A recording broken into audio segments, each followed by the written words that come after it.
চলতে ফিরতে মাত্র একটা শব্দের আমল আপনারা করবেন, আল্লাহ পাক আপনার সম্পদের কোনো অভাব রাখবে না, আল্লাহ পাক আপনাকে বিপদের মধ্যে রাখবেন না, বালা মুসিবতের মধ্যে রাখবে না।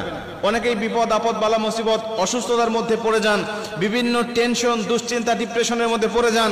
আমি আপনাদেরকে বলছি এই একটা শব্দের আমল আপনি করতে থাকেন, উঠতে বসতে চলতে ফিরতে যখন আপনার সুযোগ হয় আপনি তখন এই শব্দের আমলটা করতে থাকেন। আমি নিজের পরীক্ষিত আমল থেকে আপনাকে বলছি, আল্লাহ পাক আপনার অভাব রাখবে না, দুশ্চিন্তা রাখবে না, টেনশনে রাখবেন না, বিপদে রাখবেন না। আল্লাহ পাক আপনাকে এতটা উত্তম জীবন ব্যবস্থা দান করবে যেটা দেখে আপনি সন্তুষ্ট হয়ে যাবেন। অনেকে আছেন লেখাপড়া শেষ করেছেন, চাকরি পান না, চাকরির জন্য আপনারা ধন্য হয়ে খুঁজতেছেন, একটা চাকরি পাইলে আপনার জীবনটা সুখময় হবে। আমি বলছি আপনি এই আমলটা করেন। অনেকে আছেন ব্যবসা বাণিজ্য করে বারবার ধরা খেয়ে যায়, ব্যবসা বাণিজ্যে কোনো বরকত হয় না, ব্যবসা বাণিজ্যে সে লাভবান হতে পারতেছে না। আমি বলি আপনি এই আমলটা করেন।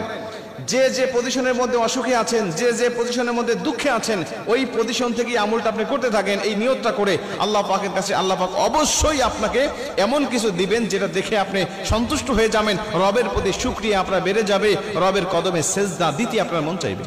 সুখময় শান্তিময় আল্লাহ পাক আপনাকে জীবন দান করে দিবে যদি আপনি ইস্তেগফারের আমল করতে পারেন। সর্বসময় আস্তাগফিরুল্লাহ আস্তাগফিরুল্লাহ আস্তাগফিরুল্লাহ আস্তাগফিরুল্লাহ রাব্বি মিন কুল্লি যামবি ওয়া আতুবু ইলাইহি লা হাওলা ওয়া লা কুওয়াতা ইল্লা বিল্লাহিল আলিয়্যিল আযীম। পুরাটা যদি আপনি নাও পড়তে পারেন, শুধু আস্তাগফিরুল্লাহ পড়তে পারলেও আপনার অনেক ফজিলত হবে। নবীজি বলছেন কমপক্ষে 5টা ফজিলত আস্তাগফিরুল্লাহ, শুধু ইস্তেগফার আস্তাগফিরুল্লাহ আস্তাগফিরুল্লাহ পড়ার কারণে তার আল্লাহ পাক সঙ্গে সঙ্গে দান করে দেয়।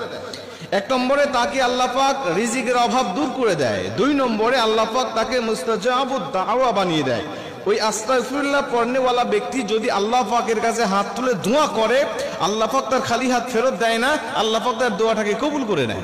ওই যে ইমাম আহমদ ইবনে হাম্বলের ঘটনা থেকে আমরা জানি, রুটি বিক্রেতাওয়ালা যুবককে ইমাম আহমদ ইবনে হাম্বল জিজ্ঞাসা করতেছেন, তুমি সব সময় কেন ইস্তেগফার পাঠ করো, সব সময় কেন আস্তাগফিরুল্লাহ পাঠ করো, বলো এর জন্য তুমি কি পেয়েছো? উনি বলছেন, হুজুর আমি ইস্তেগফার পাঠ করার কারণে আমার আল্লাহ পাক আমাকে মুস্তাজাবুদ দাওয়া বানিয়ে দিয়েছে। আমি হাত তুলতে দেরি হয়, আমার আল্লাহ আমার হাত কবুল করতে দেরি করে না।